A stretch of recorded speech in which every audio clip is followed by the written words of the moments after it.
Здравствуйте, меня зовут Рэй, и это крошечный стол игры. А сегодня мы начинаем играть пробег из Stalingrad Z. Or put another way, hi, I'm Ray, this is TinyTableGames, and today we're going to be playing Escape from Stalingrad Z. Like and subscribe if you haven't already to help the channel grow, and let's get right into it. Alright, so Escape from Stalingrad Z is a campaign game where, in effect, it is, well, Stalingrad during the World War, except now there are zombies, hence the Z in Escape from Stalingrad. It is 1942, and you have the choice of picking one of several characters, and they all have various backgrounds here, which is pretty cool, and they're all on pretty nice player boards, which as you can see there. For this one though, I think I might go with the Partisan. Little Katie wears parts of a Terek Cossack uniform, but provides no details of her past to anyone, even when in her cups. She somehow showed up in the witches' cauldron of Stalingrad after the city was cut off by the Sixth Army and took control of a workers' militia band. Katyusha's murderous enthusiasm for mowing down the hated invaders with a captured MG-34, her foul-mouthed sarcasm and abrasive wit ensure that while her comrades respect her combat skill and ability to plan and improvise with anything at hand, they fear her almost as much as the enemy. That is a long sentence. Whatever her papers say is enough to shut up even the most paranoid NKVD trooper or commissar and afford her full cooperation, contributing to her aura of menace. Only the dead do not fear her. Whether this bothers her, no one knows. So you start with one, you can have up to 4 join you, which is why there are, what, 7 different ones? 3, 6, 7, 8 different ones. So maybe we'll be seeing some of these other people. Maybe we won't. This is pre-printed, but it's not really there until you actually drop in the token, as you can see. And the game uses 12-sided dice for combat and a scenario book, and all the slots for your gear. If you have a space for it, you can carry it. And over here for supplies, 3 max of ammunition, 3 max of food, and 3 max of med kits.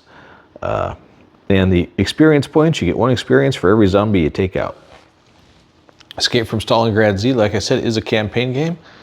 And the campaign book, it's one of those where you play in the book. So campaign scenario 1, boom, right here on 1 page. And here's the instructions for this particular one. And then from there, we'll just carry forward and do what we need to do. If you've ever played like Space Hulk, for example, in general, each of the characters has movement points, 4 usually if they walk, 8 if they run, 0 if they don't move. So it's a combination of Space Hulk rules and Battletech to a certain extent, because how much you move modifies how hard it is to do things and how hard it is to hit things. And most weaponry, showing this again, has this kind of stat on it, which is that's the hand-to-hand value up here, but over here is the stun wound value. Basically, if you roll a 4 or higher on a d12, you stun. If you roll 8 or higher, you wound. Now, of course, there's about a zillion different modifiers for did you walk, did you run, is there cover, all that sort of thing. But we'll get into all that as we need to. Obviously, the game tries to build you up as you proceed.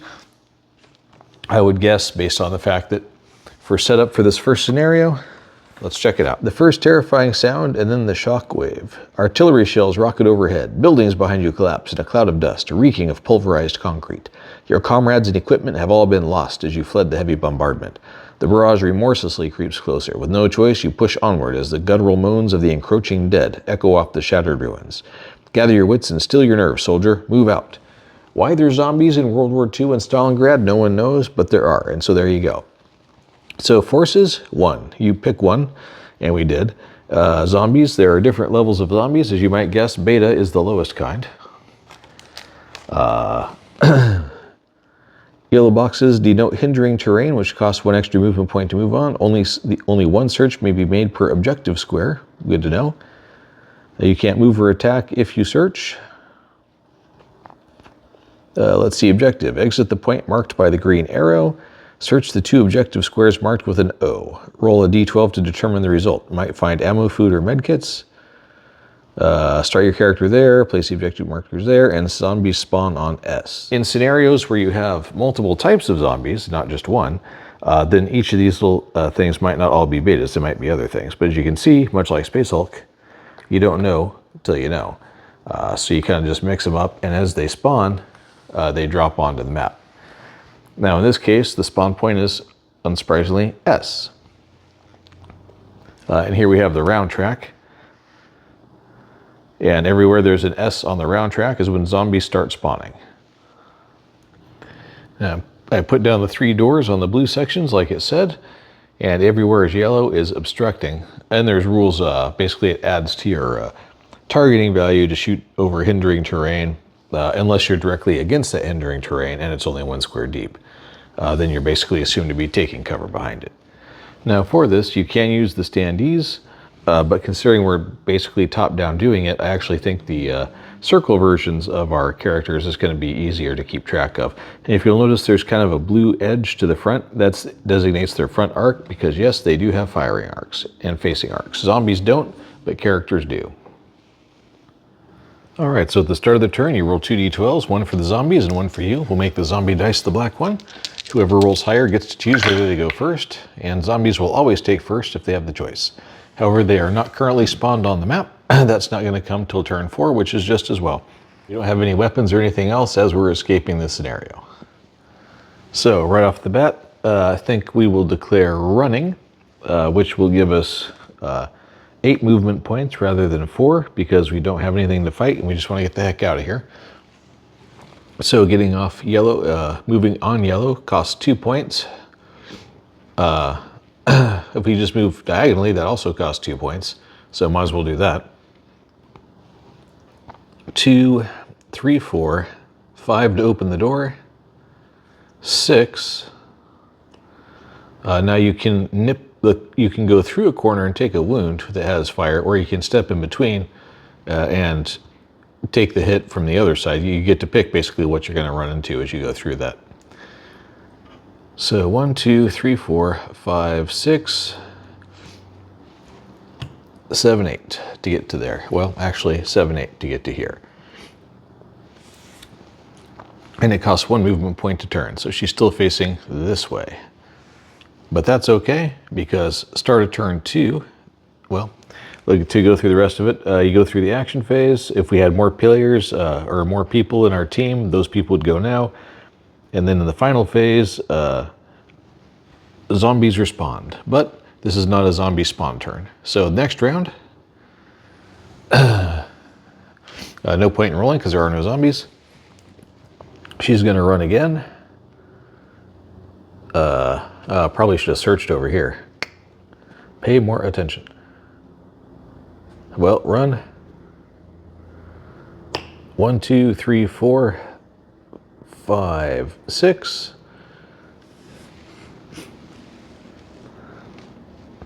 Let's see. I don't think you can do anything else when you search because it's a special action. Let me double check. Correct. So that's it. So we go to turn 3.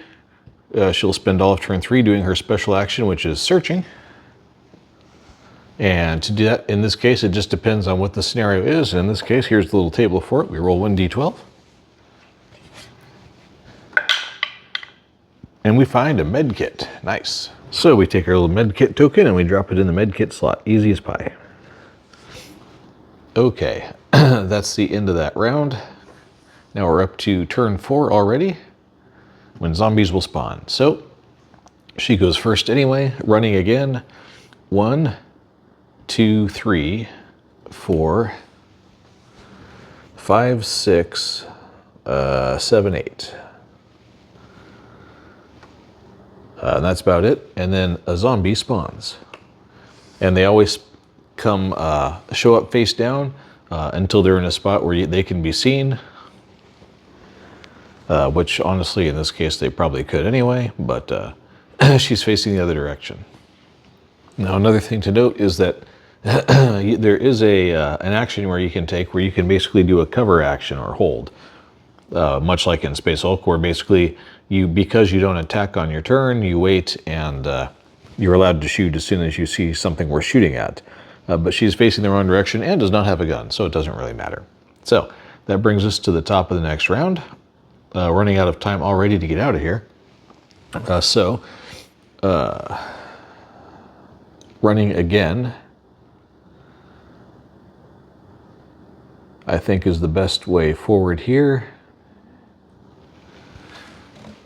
1, 2, 3, 4, 5, 6, 7, 8. And now the zombie gets to go, and because he's not yet revealed, because now there's a door here and several walls, so she still doesn't have visibility, he moves like, excuse me, a beta zombie, which has a 1 attack, 1 move, and 1 health. So it goes, and it can move diagonally. For 1 movement, it costs characters 2 to move diagonally, even though technically, if you want to be really more geometrically accurate, it should be the first one costs 2, next one costs 1, and so on and so forth, but that gets ridiculous to count, so they just went with to keep it a bit more simple. That said, at the end of the turn, zombies spawn. So, top of the next round, she can't do anything but search, but this time there's zombies to check, so let's see who goes first. And the answer is she does. So she searches, rolling 1d12. And pulls 2, which I'm pretty sure is absolutely nothing. Correct. Well, that stinks. That's her whole turn. And 1, 2, and spawn. Last round. Time for her to go. Running again. 1, 2, 3, 4, 5, 6, 7, 8. So she's off the map just in time. And the exit strategy is you made it. The artillery strikes take out everything to your rear. Your moment of triumph is short-lived as you crash headfirst into a rusty beam, turning your vision black. You lose consciousness. Proceed to scenario 3. Wake up, it's time to die. Okay, so the first scenario was interesting and basically just a how to move warm-up, which is nothing wrong with that. So we'll pick these doors up, and your any wounds or fatigue or whatever, and any equipment you're carrying, just carry over because it's a campaign. And we'll move on to scenario 3, wake up, time to die. Here we are. Let's see. You wake up, the nightmare of yesterday resurgent. The moans of the dead reach your ears, pushing you to action. A knife lies close by. Aching, you stand. Steady yourself and take a deep breath. Wake up. This is no time to die. Forces 1 character, 8 betas, and 1 armored zombie. Zombies spawn at S1 and S2. Place your character marked on the square A. Place weapon markers on the square marked O, knife, and O2, a Luger. Cool. Okay, so here we go with the scenario set up. Here is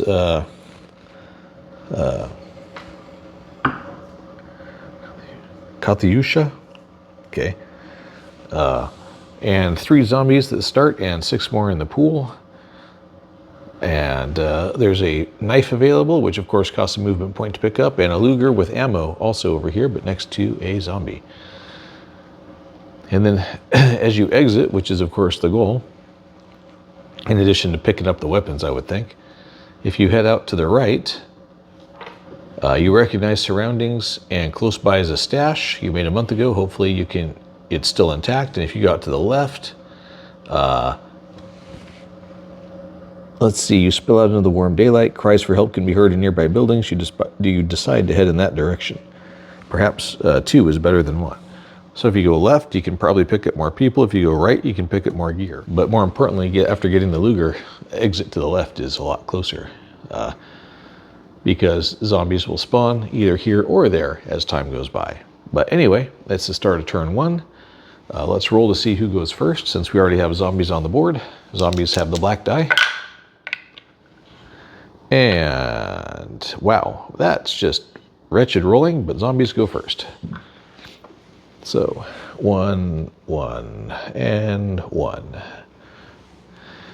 And when you're running, it costs 2 to pick up something rather than just 1, because of course it does. 1, 2, 3, 4, 5, because it costs 2 to turn 90 degrees when you're running. Man, so even if I run, that doesn't help that much. 1, 2, 3, 4. Well, either way, the way they have it set up, you can't quite get there on your first turn. So she can get to there and face it, but she can't actually pick it up on this turn because she ran and it takes 2 and she doesn't have 2 left. So that's the end of her turn. Bottom of the turn, zombies go. Well, actually, they don't. They already went. So it's just the final phase. So zombies spawn, but nobody spawns at the bottom of turn 1. So we go turn 2. And roll again to see who goes first. Can she see this one? I would say so. And it is a beta.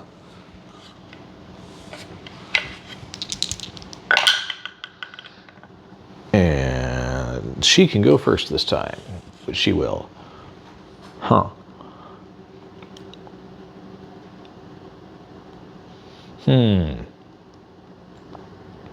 Well, she's got to decide whether she's going to run or walk right off the bat. If she walks, 1, 2, 3, 4, then that guy can get to here, which at least is in her forward arc. So I think that's what we're going to do. We're going to have her walk, and she is going to go 1 and pick up the knife. And then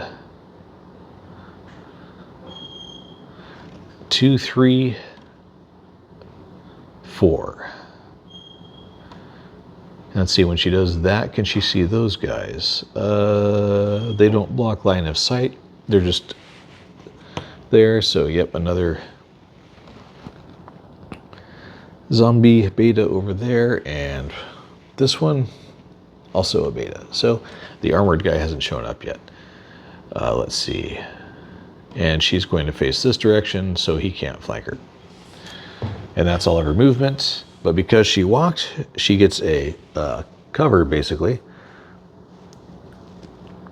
So this little die indicates what your modifier is, or if you've already attacked.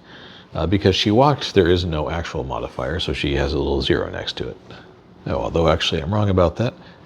For covering fire, that's a mod during your turn while you're attacking. But if you switch to covering, then 0 is stationary and 2 is, where's 2? 2 is walked and 4 is run. So she has a 2 modifier on her attack, but at least she'll be able to do it. So now it's the zombie turn. So there's very precise rules for how zombies work in the game, as you might imagine. You always activate from the bottom going up and from left to right. So this is the first zombie to go, and first they move and then they attack. And they'll just move as close as they can. So there you go, 1. That's all he can do. Okay, so the zombie isn't technically in hand-to-hand yet. The zombie has to be orthogonal to you. And it won't attack if it hasn't attacked before as it moves in. There's a whole hierarchy, but basically, if it's already there, it's going to cause 1 wound. They don't roll. If it's just moving into contact and it can attack, then it will put you in a hand-to-hand lock situation, which is where you add a little lock token, which is on here somewhere. There we go.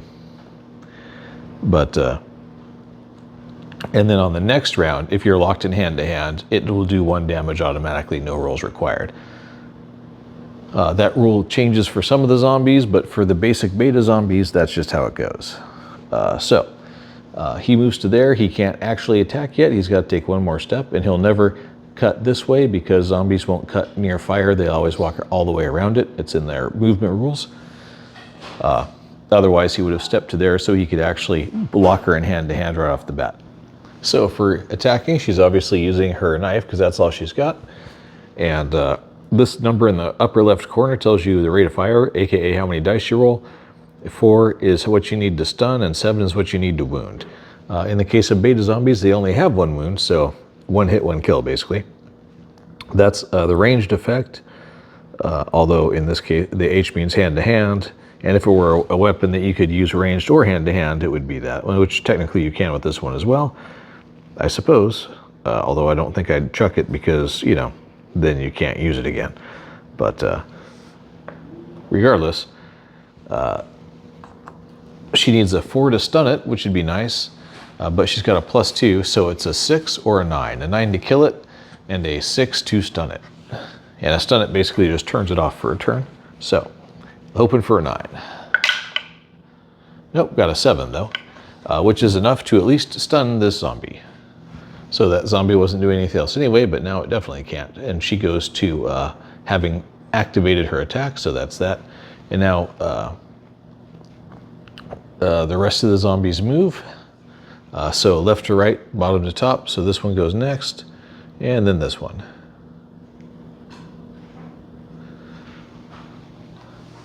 And that's about that. Let's see, and we get one spawn at S1 at the bottom of the turn. So we just grab one randomly from the pool here. And she, I think, can pretty much see it because it doesn't look like any of that. They say if it's yellow rubble and stuff, it doesn't obstruct line of sight. It just makes it hard to move. So she gets to see right away that it's another beta over here at S1. Okay, and that brings us to the top of the next round. Time for initiative. Zombies always choose to go first. So clear that out. So when a zombie is stunned, their whole turn consists of becoming unstunned. Next up, this guy's going to go because he's one row lower than him. So he goes, and he goes.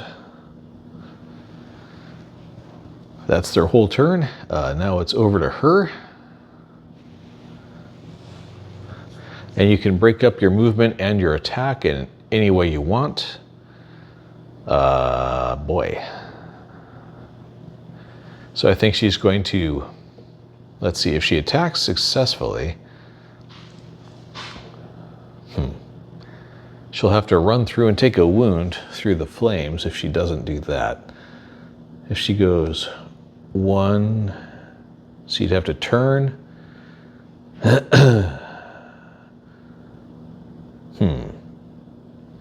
1, 2, 3, 4, 5, 6, 7. That might be a better play after she runs. Then she's got a chance because he won't be able to get there. Nobody else will be able to get there yet. And then she can run up for the Luger. All right, so she's going to start with an attack, and she will be running. Although, you know what? Maybe not. She's got a couple turns before that's really going to matter. So maybe she'll risk walking, because if she runs, it's a +2 modifier. If she's walking, it's a 0 modifier for her attack. So we're going to do that. She's going to walk, which gives her 4 movement points. But first, she's going to attack this guy right here, who is in her front arc. And it's no modifier this time. So 7 to kill, 4 to stun. Just gets the stun again. It'd be really cool to actually put one away so she could get experience point. But okay. And now, 1, 2, 3, 4. And that's pretty much it. Now it's over to the zombies. This one unstuns. And let's see, this one goes next, then this one, and then this one. And then nobody spawns, and so it's the top of the next round. And initiative. They are cocked. Man, she's rolling terrible with her initiatives. And 6 to 2, yikes. I think I'm gonna switch out that D12. So zombies go first. 1, 1. 1, because that's a wall. And can they move through rubble? I gotta check. Nope, they cannot move through hindering terrain. So this one will shift over to here and start coming down there, because that's not obstructed. There's just a Luger with some ammo lying on the ground. So actually he could cut the corner a little bit because there's no flame there and actually be on top of it right now. Okay, and back over to her. 1, 2, 3, 4. I think she is going to run this time. Maybe? Well, if she turns first, 1, she can attack, and then carry on. 1, 2, 3, 4. Oh boy, yeah, she's gonna have to run. So, not liking this at all. 1, and now attacking, and she has a +2 to it because she is attacking, and I need to switch up D12s, because that other D12 is just terrible at this point. I may go get a better D12 out of the old collection, because I don't trust this one. All right, so let's see. It's a 4/7, as you can see over there, but she needs +2 because she's running, so 6/9. And an 11 will do just fine. She actually kills the zombie because he only has 1 hit point. So he is out and goes off to the side here, so we know that she got one. Also, they suggest you have a little sheet handy so you can keep track of who kills zombies for tracking their experience, which is probably more efficient. But anyway, he's out of the zombie pool. Out of the pool, kid. So that's 1, 2, 3 for being diagonal. And because there's no flame there, she doesn't take damage. 4,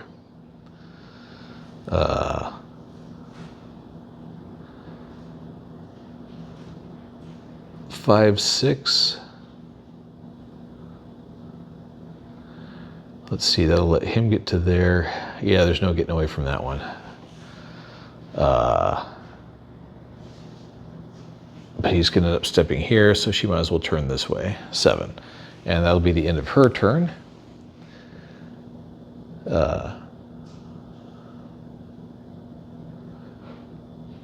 And a zombie spawns. This guy at S2. Okay, so top of the round. Initiative time, and one thing I forgot to mention before that's kind of important is zombies have a -4 to their initiative because, hey, they're zombies. So a 5 to 11, so she does get to pick whether or not she goes first. A few zombies, boss zombies, can change that, but generally zombies have a -4 to their roll, which is great for us. Let's see, we need to kill that zombie to get that Luger. So if we go 1, 2, so she's going to walk. And first go 1. Is that the right thing to do? She's going to be bold. 1, 2, and attack. And because she's walking, there's no modifier, so it's a straight 4/7 to cause damage and hopefully take out that zombie. And sure enough, she boldly stabs the zombie right in the forehead and takes it out. And now she can pick up the Luger. I believe you don't have to stand on it. I think you can be adjacent to it, but let me double check. Yep, so it's one movement point when you're walking to pick it up if it's adjacent to you. So that'll be 3 to pick up the weapon and ammo. And notice because it's a Luger and it's got the little star in it, you can ready it, although that costs an extra movement point, which I think we'll probably use anyway. And maybe ready the Luger instead of the knife. Although 1, 2, 3, 4, and she's got better odds with the knife, to be honest. So we're going to keep the Luger handy, but going to keep the knife out. So that's the end of her turn and the end of that zombie. So this one will move here, this guy's here, and this guy's here. And nobody spawns this turn, so top of the next turn. Initiative, the zombie's still at a -4 because zombies. So she wins, and we'll choose to go first. Let's see, if she's blocking that spot, I do not know how that works. In Space Hulk, you'd say, well, it's sealed. But I think in this game, if they just spawn on the next available spot.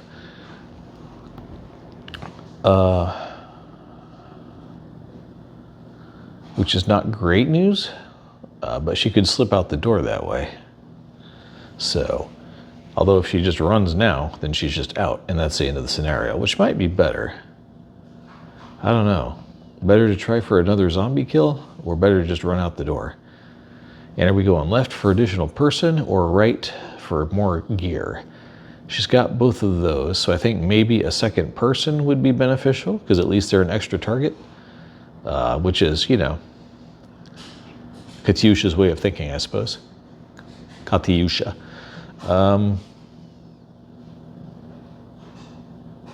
Yeah, it's clear. There's zombies everywhere. She's hoofing it. So 1, 2, 3, 4, 5, out the door. So, as such, that concludes the scenario. You spill out into the wan daylight. Cries for help can be heard in the near buildings. You decide to head in that direction. The air is crisp with anxiety mounting as you pick up the pace. Perhaps 2 is better than 1. Head to scenario 2. A friend will bleed. And so begins our adventure in Escape from Stalingrad Z. I think it's a pretty cool system. I enjoy some of these, as you know, little mini scenario, one-page setup type things. It gives you lots of variability without it being a huge table hog as far as that goes. Basically just some tokens and a place to roll your dice, and a little book and rules reference, and you're pretty well set. As you pick up more characters, obviously, those extra character boards are going to take up some space, but overall, it's not too bad. Still very tiny table friendly. I hope you enjoyed it. I'm having a blast with it. I will see you next time. I'm Ray. This is Tiny Table Games. До свидания.